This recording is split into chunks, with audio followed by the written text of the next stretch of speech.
SAEN is an organization of concerned anglers and fish enthusiasts who back in 1979 identified that there were some problems with the returns of wild Atlantic salmon and with the trout populations in insular Newfoundland. They organized and incorporated and became the Salmonid Association of Eastern Newfoundland, and we still exist today and we're quite vibrant. The basic mission of SAEN is the protection of wild salmon and trout and the habitats that they occupy.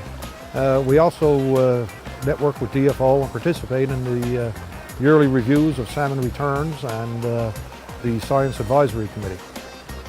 Here in St. John's, on the watershed that flows out of Kitty Vitty Lake, which contains Rennies River and Virginia River, salmon are native, but they were lost from here over 100 years ago. So we refer to this as that they were extirpated. So they're not extinct because they still exist somewhere else, but they were lost from this part of the distribution, and so they're extirpated. Of course, there were salmon that ran here over 100 years ago, and with the settlement on the river banks, there was more and more intrusion and the integrity was interrupted.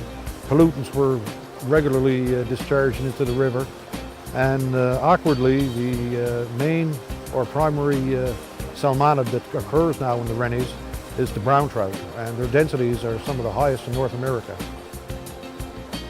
Brown trout were introduced to the St. John's facility in 1886 and have since spread all over the place. And around the world, brown trout are known as one of the world's 100 worst invasive species.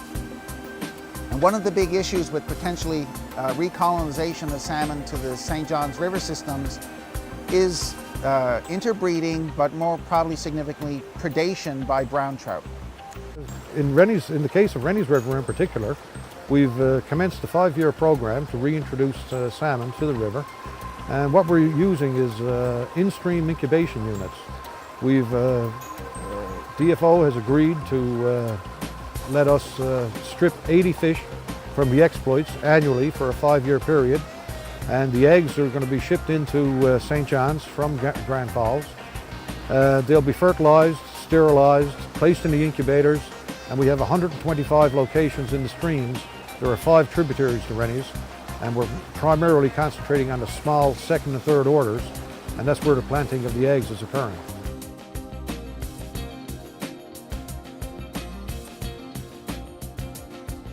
So the eggs are being taken from fish at the Grand Falls Fishway in the middle of November.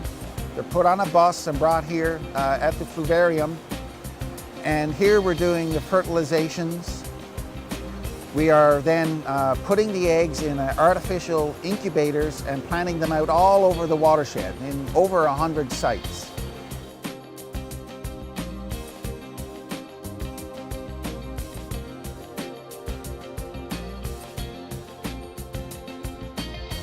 Moving them from a different river shouldn't really matter too much. They are adapted to those situations. Here, the habitat is not that different.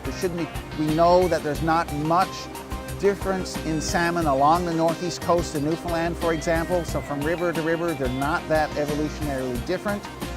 And when they leave, they imprint on their home situation as they go out. It's not basically from genetics in the egg. It's as they leave the river as a smolt, they pick up cues on the smell of the river, the magnetic fields around where the mouth of the river is, and this is how they will figure out where to go back home. And home for these salmon will be the Rennie system, not the exploit system where their parents came from. When they go to sea, most of our salmon in Newfoundland, and we don't expect these to be any different, will only go for 1 year. So the smolts will go out in May, and the following June they will come back as what we call a grilse, that they've spent 1 winter at sea. And when they go out, they will probably go off of Greenland and Iceland. It's a long trip, and they'll come back the following June and July, hopefully, and come back in this river. So in a few years from now, we hopefully will see adults returning. Well, basically, we thought we'd come out here, gain some experience, get some of us are here for putting information on our resume, and we're pretty much just all excited to be here, and we think it'll be really important to help with the salmon population. Yeah, mostly just environmental work. One of us is actually in a food group, but she thought she'd come out and help out anyways.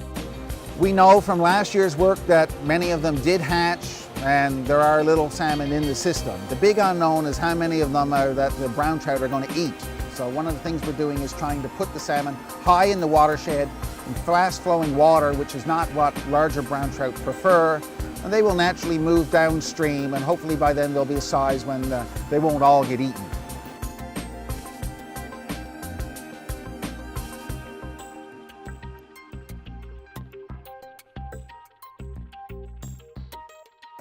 Take a look at our website. All the contact information is there. You can support us financially at our annual dinner and auction or at our annual award ceremony for Gunther Beard. You can also join our ranks. It's a $15 membership. With that then we can teach you the tie flies, build rods, teach you the basic skills of angling, as well as get you involved in some of the conservation work and project work that we're involved with currently. It's actually a lot of fun to do because it's really cool to watch as each egg is fertilized and placed into these trays, and kind of excited to know what the outcome is going to be like. Well, of course, we're now primarily a project-oriented group. We've taken on a project to remediate the barrier falls at the mouth of Rennies River so that the salmon will have a safe journey on the return migration. As well, we're undertaking some work at the rear of the Avalon Mall where we anticipate the majority of the spawning will occur. We're going to install some riparian cover on those banks where the parking lot is encroached on the river. And as well, we're going to install some deflector shields and digger logs and spawning gravels to improve the chances of wild salmon spawning there when they return.